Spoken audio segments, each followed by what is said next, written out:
On va passer au porte-jartel. Alors, diable, Lily Stein, pourquoi faites-vous l'histoire de ce détail de la mode féminine qui aujourd'hui est un peu démodé quand même? D'abord parce qu'il est très intéressant et je suis navrée de vous contredire, mais il n'est pas du tout démodé. Non? Non, non, au contraire, il revient totalement à la mode. Puisque depuis 5 ou 6 ans, on voit refleurir aux vitrines des magasins de lingerie, non seulement des porte-jartelles, mais des guêpières, des serre-tailles, que les femmes recommencent à porter énormément de lingerie, pas uniquement d'ailleurs le porte-jartel, mais beaucoup de petites choses affriolantes. Et Bon, alors le porte-jartel, est-ce que c'est Eiffel qui l'aurait inventé? Absolument pas. Ah oui, c'est une blague. Oui, c'est tout à fait ce qu'on appelle une légende urbaine. En réalité, c'est un monsieur qui s'appelle Féréol de Dieu, il était corsetier d'ailleurs, qui l'a inventé en 1876. Et il faut bien dire que le porte-jartel à ce moment-là ne ressemblait pas tellement à ce qu'on connaît. Oui. Permettez-moi, le soutien-gorge a été inventé par une femme. Et oui. Comme par hasard, le porte-jartel a été inventé non pas par une femme, mais par un homme. Oui, oui, oui. Bizarre, ça, non? C'est très étonnant, effectivement. Mais je crois qu'à l'époque où Féréol de Dieu a inventé le porte-jartel, il n'avait pas en tête autre chose que... L'utilité. L'utilité. Et puis surtout le gros problème de l'époque, c'est que les femmes portaient des jarretières. Et la plupart des médecins disaient que la jarretière était extrêmement mauvaise pour la circulation du sang. Et donc le porte-jartel a été inventé pour... en fait, c'est presque une invention orthopédique.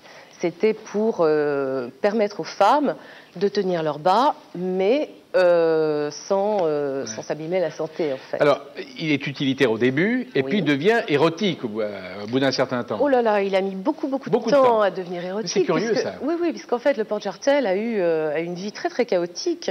Il est mort plusieurs fois. Oui. Il a réussi à renaître plusieurs fois. Et dont d'ailleurs la dernière très récemment. Et avant qu'il devienne érotique, il s'est passé, je crois, presque une cinquantaine d'années, puisque... Alors pourquoi nos ancêtres n'avaient pas... Ils n'étaient pas charmés par... C'est pas ça, c'est que tout d'abord, la jarretelle a été intégrée au corset, et le corset, bon, faisait partie de l'érotisme du 19e siècle.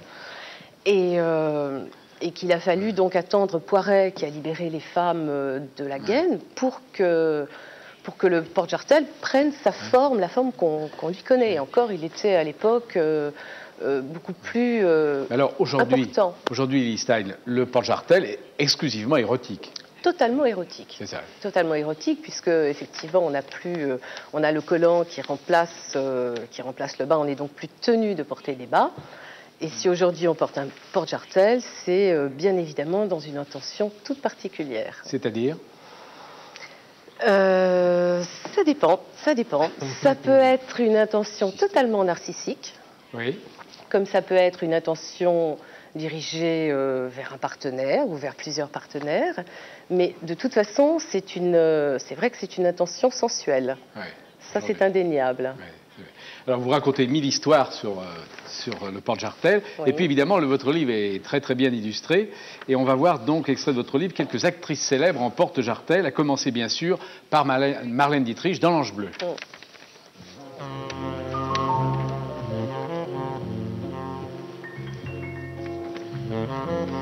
Ah, donc, voilà, fameuse Marlène Dietrich dans... extraordinaire, L'Ange bleu. Et puis, voici Brigitte Bardot dans En cas de malheur d'Autant Lara. Françoise d'Orléac aux mains de Jean de Sailly dans La peau douce de Truffaut. Monica Vitti, splendide. Jeannette Lee dans Kid Rodeo. L'Irémique dans Sanctuaire de Tony Richardson.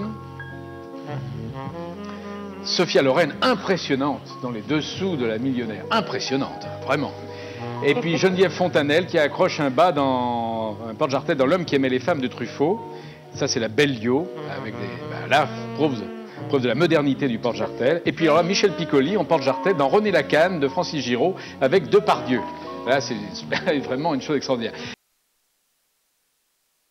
Et vous-même, est-ce que vous portez les porte-jartels ?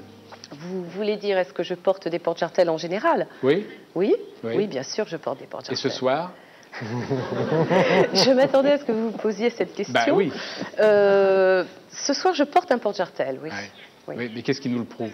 L'œil exercé que les hommes, Oui. en principe, ont sur les jambes des femmes. Alors je peux confirmer aux téléspectateurs que madame porte un porte-jartel. Voilà. Très bien.